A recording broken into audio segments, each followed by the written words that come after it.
Are you condemning it? Of course we do. And not just this, Bangladeshi foreign ministers भी हमेशा India की तारीफ ही करते रहते हैं. We believe, we are very proud of India. It is because of the leadership of Prime Minister Modi. Hello বন্ধুরা, কেমন আছো? আশা করছি তোমরা সবাই ভালোই আছো। আজকে যে ভিডিওটা রিয়াকশন করতে যাচ্ছি সেটা হচ্ছে বাংলাদেশের ভোট পর্ব মিটে যাওয়ার পর যেটা মালদ্বীপসের মতন অ্যান্টি ইন্ডিয়া ক্যাম্পেনিং বাংলাদেশের তরফ থেকে ট্রেন্ড করেছিল, সেই ভিডিওটার উপরে আমরা আজকে রিয়াকশন দিতে চলেছি। আমার রিয়াকশনটা তো তোমরা ভিডিওর মাধ্যমে পেয়ে যাবে। তোমাদের রিয়াকশনটা অবশ্যই কমেন্ট সেকশনে লিখে জানাবে যে ভিডিওটি তোমাদের কিরকম লাগলো, এবং লাইক, শেয়ার অ্যান্ড সাবস্ক্রাইব অবশ্যই করবে। তাহলে বেশি দেরি না করে চলো আজকে ভিডিওটা শুরু করা যাক। क्यों बांग्लादेश इंडिया का एक और सबसे बड़ा रीजनल एलाय अब इंडिया को बॉयकॉट कर रहा है? यस, मालदीव्स के बाद अब बांग्लादेश में #IndiaOut, #Boycott Indian Products और #Boycott India ट्रेंड पर है। यहां तक कि हमारे प्रधानमंत्री का भी एक prominent Bangladeshi human right activist ने हाल ही में मजाक उड़ाया था। बट यहां पर दोगलापन यह है कि सबसे 8 से 10 दिन पहले ही बांग्लादेश की पीएम शेख हसीना ने इंडिया को बांग्लादेश का ग्रेट फ्रेंड और नेक्स्ट डोर नेबर बांग्लादेश के साथ रिलेशंस बहुत अच्छे। इनफैक्ट जब मालदीव्स ने इंडियन पीएम का मजाक उड़ाया तब बांग्लादेश के फॉरेन मिनिस्टर अब्दुल मोमिन ने मालदीव्स को ओपनली कंडेम भी किया था। This is not acceptable. Are you condemning it? Of course we do. And not just this, Bangladeshi foreign ministers भी हमेशा इंडिया की तारीफ ही करते रहते हैं. We believe, we are very proud of India. It is because of the leadership of Prime Minister Modi. तो फिर इन 10 दिनों में ऐसा क्या हुआ कि बांग्लादेश के सुर एकदम से बदल गए और वो इंडिया को बॉयकॉट करने लगे? वेल, इस पूरे फसाड की जड़ में है एक बहुत ही गहरी साजिश जो हमने आपके लिए पूरी तरीके से डिकोड किया है ताकि आपको पूरा मामला समझे। सो वीडियो को एंड तक देखना, वरना आप आधी अधूरी कहानी ही समझ पाओगे और ब्लेम गेम में फंस जाओगे। Let's begin. सो 8 जनवरी 2024 को एक famous Bangladeshi Twitter handle revolt share करता है। इसमें वो क्लियरली लिखते हैं कि इंडिया बांग्लादेश का दोस्त नहीं है, इंडिया को बाहर निकालो। इस पोस्ट के बाद अगले कई दिनों तक ये channel anti India tweets post करते रहता है। इनफैक्ट 18 जनवरी को #Boycott Indian Products कैंपेन भी यही सेम चैनल शुरू करता है। अब इस रिवोल्ट चैनल का नाम ना याद रखना, क्योंकि ये एंटी इंडिया कॉन्स्पिरेसी से कैसे जुड़ा हुआ है ये मैं आपको कुछ ही वक्त में बताऊंगा। अब इस रिवोल्ट चैनल के इंडिया आउट कैंपेन को शुरू करते ही कई प्रोमिनेंट बांग्लादेशीज भी सिमिलर पोस्ट करके इस कैंपेन में जुड़ने लगे, और इस ट्रेंड में बांग्लादेश के आर्मी के कर्नल से लेकर बड़े बड़े ह्यूमन राइट एक्टिविस्ट तक शामिल हो गए। और फिर कुछ ही दिनों में इन प्रोमिनेंट फेसेस को इस कैंपेन में जुड़ता हुआ देख आम बांग्लादेशीज भी इन्फ्लुएंस हो गए और वो इंडिया आउट के ट्वीट्स करने लगे, और इवेंचुअली बांग्लादेश में मालदीव्स की ही तरह ये ट्रेंड करने लग गया। लेकिन जैसे मैंने शुरू में भी कहा था कि कंफ्यूजिंग बात तो ये है कि कुछ ही 8 से 10 दिन पहले उनके पीएम ने इंडिया को ग्रेट फ्रेंड बताया था। Well, you know, India is a great friend of Bangladesh, so India we consider our next door neighbor. और उनके फॉरेन मिनिस्टर ने भी इंडिया के सपोर्ट में मालदीव्स को कंडेम किया था। Honorable Prime Minister of India. This is not acceptable. Are you condemning it? Of course we do. सो फिर अचानक से ये दोगलापन कहां से आ गया? वेल, इसके लिए समझते हैं कि इंडिया आउट कैंपेन आखिर शुरू कहां से और क्यों हुआ। क्योंकि 8 जनवरी 2024 को शेख हसीना जी 4th टर्म के लिए बांग्लादेश की पीएम बनी, जिसके बाद ऑपोजिशन पार्टी ने उन पर यह आरोप लगाया कि इंडिया की मदद से इलेक्शन को रिग किया, यानी कि उन्होंने इंडिया की मदद लेकर इलेक्शन में घोटाले किए और इस वजह से वो पीएम बनी। इसी का विरोध बांग्लादेश की ऑपोजिशन पार्टी बांग्लादेश ने #India Out कैंपेन चालू कर दिया, जिसके बाद एक न्यूज रिपोर्ट के अनुसार पिनाकी भट्टाचार्य, जो बांग्लादेश के ह्यूमन राइट एक्टिविस्ट और सबसे इंपॉर्टेंटली बीएनपी के सबसे बड़े सपोर्टर हैं, उन्होंने ट्विटर पर इसी बॉयकॉट इंडिया ट्रेंड को और भी ज्यादा वायरल कर दिया। अब फ्रेंड्स, कहानी यहाँ पर खत्म नहीं होती, बल्कि यहाँ से तो शुरुआत है। इस कैंपेन के पीछे हाथ है कुछ बहुत ही powerful anti India forces. By the way, क्या आपको पता है ये कैंपेन बांग्लादेश से नहीं बल्कि लंदन से ऑपरेट किया जा रहा है, और इसे ऑपोजिशन पार्टी बीएनपी के चेयरमैन तारिक रहमान चला रहे हैं। এটা আবার কি মানে যেটা অ্যান্টি ইন্ডিয়া ক্যাম্পেনিং চলে সেটা বাংলাদেশ থেকেই চলছে না, লন্ডন থেকে অপারেট হচ্ছে।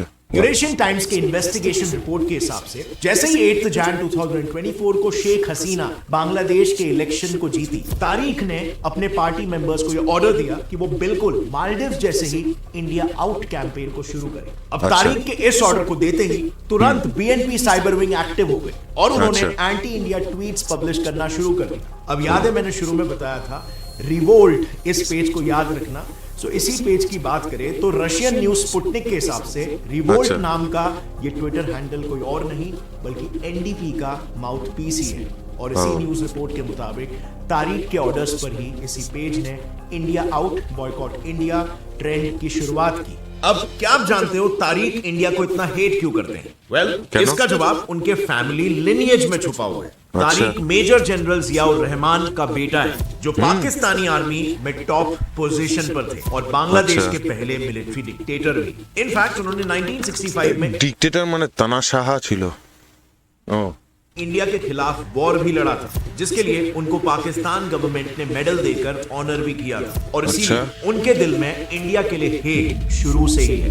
सो 1978 में जियाउर ने ही बांग्लादेशी नेशनलिस्ट पार्टी बीएनपी बनाई थी एंड यू नो व्हाट, इस पार्टी की हिस्ट्री रही है। इस पार्टी ने हमेशा पावर में आने के लिए ऑपोजिशन पार्टी वालों का मर्डर किया है। दरअसल 1975 में खुद बांग्लादेशी न्यूज रिपोर्ट के हिसाब से जियाउर रहमान ने फादर ऑफ बांग्लादेश शेख मुजीबुर रहमान का मर्डर किया था और उनका मर्डर करने के बाद जियाउर बांग्लादेश के मिलिट्री डिक्टेटर बने। नाउ क्योंकि जियाउर इंडिया से काफी ज्यादा हेट करते थे और शेख मुजीबुर इंडिया को अपना सबसे बड़ा एलाय मानते थे, इसीलिए जियाउर ने पावर में आते ही एंटी इंडिया नैरेटिव फैलाना शुरू किया और लोगों में इस्लामिक रैडिकल माइंडसेट डालना शुरू किया। इस रैडिकलाइजेशन के लिए सबसे पहले उन्होंने कॉन्स्टिट्यूशन को अमेंड किया और जहां पहले बांग्लादेशी सिटीजन्स को बंगाली बोलते थे, उसे अमेंड यानी चेंज करके उन्होंने बांग्लादेशी और उन्हीं के टेरिटोर में जो बांग्लादेशी वो इस्लामिक रिपब्लिक बन गया। और इसके बाद एज यू कैन इमेजिन इनके टर्म में बांग्लादेशी हिंदूज को वहां पर खूब सप्रेस किया गया। एंड नाउ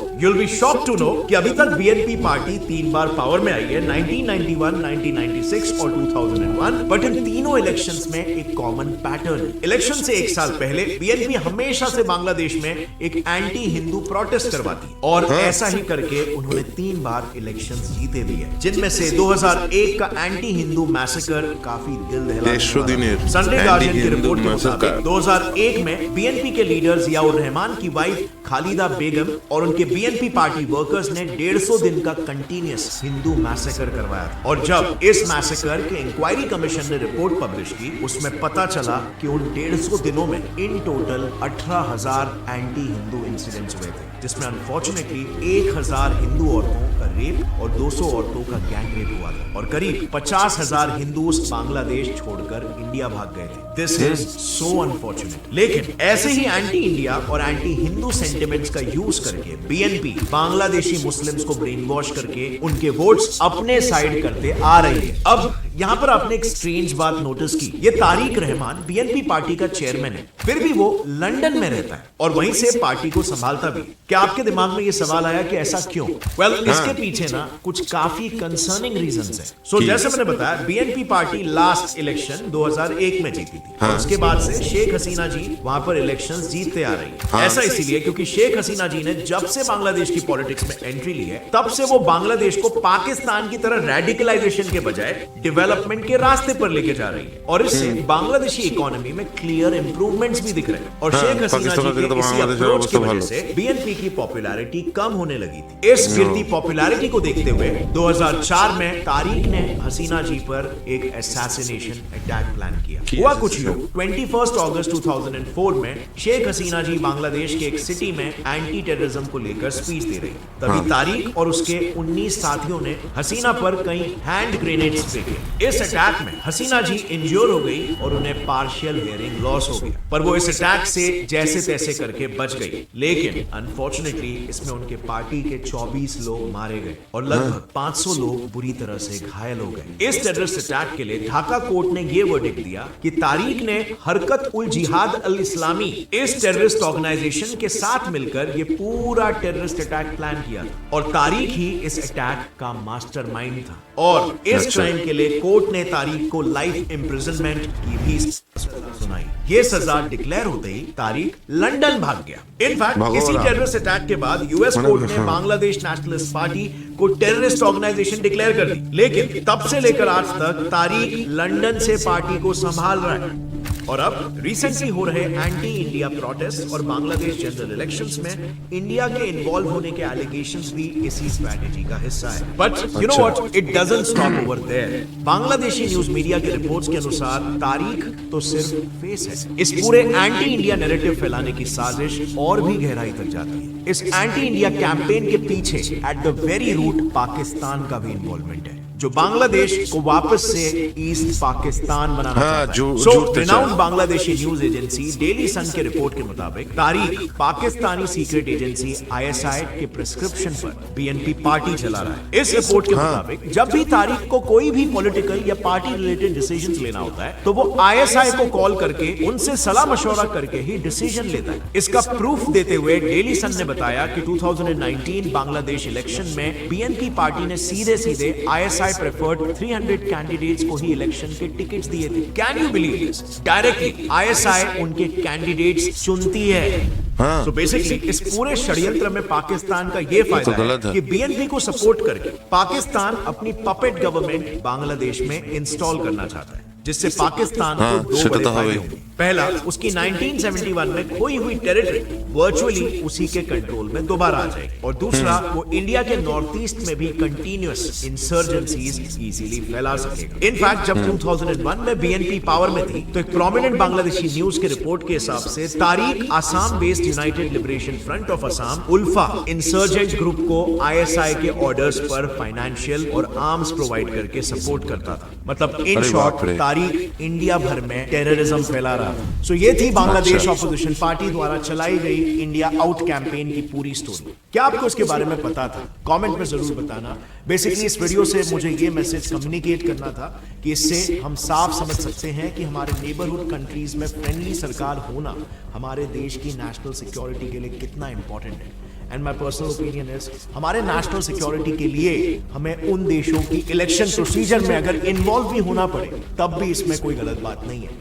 इनफैक्ट ये बात हमारे Kautilya, also known as Chanakya, Arthashastra book में भी कही है हजारों साल पहले। सो इस पर आपका क्या ओपिनियन है नीचे कमेंट्स में जरूर बताना। और अब आज की तारीख की अगर हम बात करें तो पूरा देश लिटरली त्योहार मना रहा है, क्योंकि 500 सालों बाद देश में राम मंदिर बना है। इसके लिए हिंदुस्तानी इसे एक नेशनल त्योहार की तरफ बड़े पैमाने पर सेलिब्रेट करते। लेकिन कुछ इंडियन लीडर्स का ऐसा कहना है कि गवर्नमेंट ने पब्लिक के पैसे टोटली वेस्ट कर दिए। लेकिन क्या आपको पता है, इस मंदिर में सरकार की जेब से 1 रुपया खर्च नहीं हुआ।